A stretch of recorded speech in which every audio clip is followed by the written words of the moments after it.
নমস্কার বন্ধুরা, চলে আসলাম আবার একটা নতুন ভিডিও নিয়ে। আচ্ছা, কার কার গরম ভাতে সেদ্ধ খেতে ভালো লাগেন বলুন তো? সকালবেলা ঘুম থেকে উঠলেই না শুরু হয়ে যায় কি রান্না করব, আজ কী দিয়ে খাওয়া যায়। কখনো কখনো নিজের সামনে যদি কেউ একটু সুন্দর করে থালা গুছিয়ে খেতে দেয়, সেটাও কিন্তু আনন্দ হয়। যাই হোক, আজকে সকাল সকাল দেখলাম কিছুই মুখে ভালো লাগছে না, একটু অন্যরকম কিছু ট্রাই করতে চেয়েছিলাম। সেই কারণেই প্রথমেই কিছু সবজি নিয়ে নিয়েছিলাম। তার মধ্যে ছিল আলু, কাঁচা পাকা পেঁপে, তারপরে ছিল হচ্ছে ওল আর কচুরমুখী।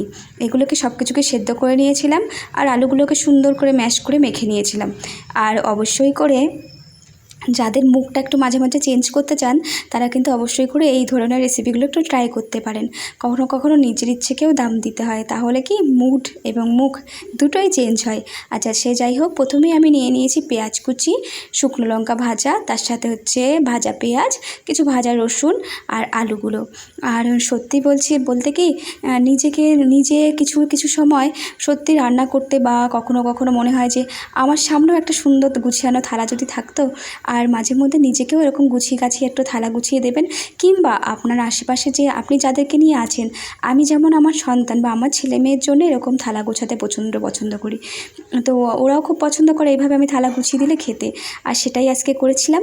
আর হচ্ছে আপনারা সকালের দিকে কী ধরনের খাবার খান, অবশ্যই করে কিন্তু আমাকে কমেন্টে বলবেন। আর আমার চ্যানেলটা যদি আপনারা কেউ নতুন দেখে থাকেন, প্লিজ সাবস্ক্রাইব করে দেবেন।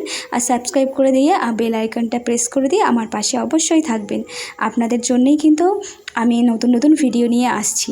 আচ্ছা, আমার আলু মাখাটা কমপ্লিট হয়ে গেল, সেদ্ধ হয়ে গেল বলা ভুল হয়ে গেল, সরি।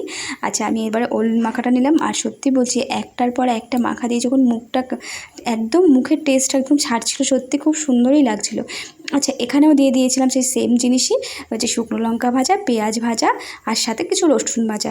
এটা দিয়ে ভালো করে ওলটাকে ম্যাশ করে মেখে নিলাম। আচ্ছা, ওল দিয়ে নানা রকম রেসিপি করা যায়। আপনারা কি কি রেসিপি জানেন অবশ্যই একটু কমেন্টে বলবেন। আর আমার কাছ থেকে কোনো নতুন রেসিপি জানতে চাইলে বা দেখতে চাইলে অবশ্যই করে বলবেন। আমার এই ইউটিউব চ্যানেলটাতে নানা রকম জিনিসই থাকছে। আর এই ইউটিউব চ্যানেলটা করার উদ্দেশ্য আছে, আপনারা প্রথম দিকের আমার ভিডিওগুলো দেখলে আমি আপনাদেরকে বলেছি, সেখানে দেখতে পাবেন। আর এখানে নিয়ে নিয়েছিলাম কাঁচা পাকা পেঁপে। আর এত পরিমাণে গরম ছিল যে আমি হাতটা সত্যি মাখতে পারছিলাম না। আর সেজন্যে একটু মাঝে মাঝে দেরি করেই করছিলাম, ধীরেই করছিলাম। আর এই লঙ্কাগুলো আমি যেই বাড়িতে রেন্টে থাকি, ঠিক তার পেছনে জানলার পেছনে কিছুটা জায়গা আছে, সেখানে গাছ লাগিয়েছিলাম। সেই গাছেই হচ্ছে প্রচণ্ড জাল। আমি যখন এইগুলো আলু পেঁপেটা মাখার পরে আমার হাতটা প্রচণ্ড জ্বলছিল। আর এই লঙ্কাগুলো না দেখতে কালো, কিন্তু পাকলে পুরো লাল, আর প্রচণ্ড ঝাল, খেতেও খুব সুন্দর একটা সুঘ্রাণ বেরোয় এ থেকে। আচ্ছা, এখানে নিয়ে নিলাম আমি হচ্ছে কচুরমুখিটাও সর্ষের তেল, কাঁচা লঙ্কা দিয়ে খুব সুন্দর করে মেখে নিলাম। আর হচ্ছে দুপুরবেলায় আজকে ভাবছি একটু চিকেন করব। চিকেনের রেসিপিটা দেখতে চাইলে প্লিজ একটু কমেন্ট করবেন। অবশ্যই করে একটু অল্প মশলা দিয়ে একটা অন্যরকম চিকেনের রেসিপি আপনাদেরকে দেখিয়ে দেব।